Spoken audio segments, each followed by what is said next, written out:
එතකොට කොහොමද මේ මතක වලට යන්නේ? අපි හැමෝම කවුද? දැන් මං කිව්වා හැමෝම මිනිස්සුયો. එතකොට මේ මනුෂ්‍ය ආත්ම භාවයේ අපි මොනවද කරන්නේ? ගමන් කරනවා. මේ ආත්මෙන් ආත්මෙට සංසාර චක්‍රය අපි ගමන් කරනවා. මේ සංසාර චක්‍රය මේ ආත්මය ඇතුලේ උපතේ ඉඳලා අපි කියන තිඹිරිගේ ඉඳලා සුසානේ දක්වා අපි හැමෝම ගමන් කරන යාත්‍රිකයෝ. මේ යනකොට අපිට ගොඩාක් තැන් හම්බ වෙනවා. ගොඩාක් තැන්වල අපි සංචාරය කරනවා.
අතරම වැඩිහිටියන් මේ අවට සියලුම දෙනා රැස් කරලා මේ වාගේ බොහොම උණුසුම් වැඩසටහනක් ඒ පැවැත්වීම පිළිබඳව බොහොම මගේ ඇත්තටම කියනවා නම් ඔබ සමග හිතේ යන්න ඇති අපේ මේ නිලධාරිතුමන් ඒ වෙලාවේ ඉඳලා ඇත්තටම බොහොම ඉහළ සංඝයා වහන්සේ කෙනෙක් වගේ මට නම් ඇත්තටම කියනවා නම් මට දැනුනේ මම ඇත්ත එක පියාගෙන ආගෙන හිටියා මට බොහොම පඬිත ස්වාමීන් වහන්සේ කෙනෙක් ඒ දේශනා කරනවා වගේ තමයි මට දැනුනේ මට ඇත්තටම නිලධාරි කෙනෙක් මේ ඒ වචන ස්වල්පේ කියනවා නෙවෙයි මට දැනුනේ ඇත්තටම ඒ දුවරුත් එහෙම තමයි අපිට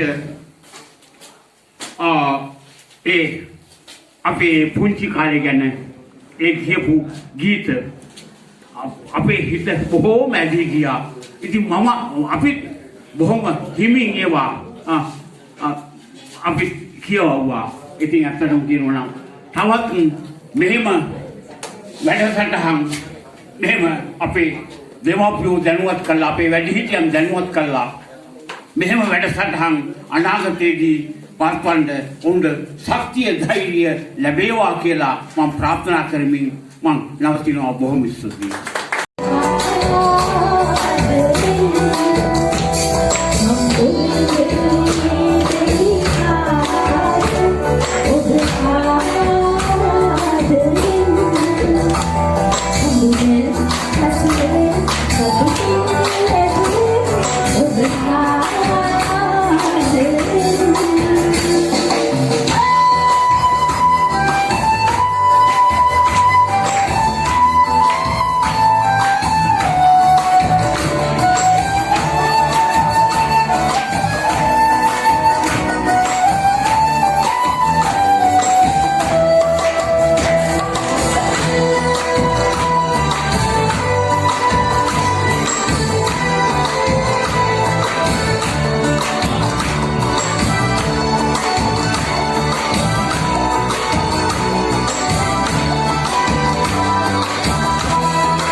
වෙනවා.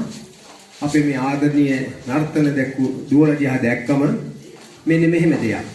පුංචි කාලේ අපි සින්දු කියපු හැටි පැංචියේ මට මතකයි. ඔන්නෝම තව ගොඩක් තියෙනවා.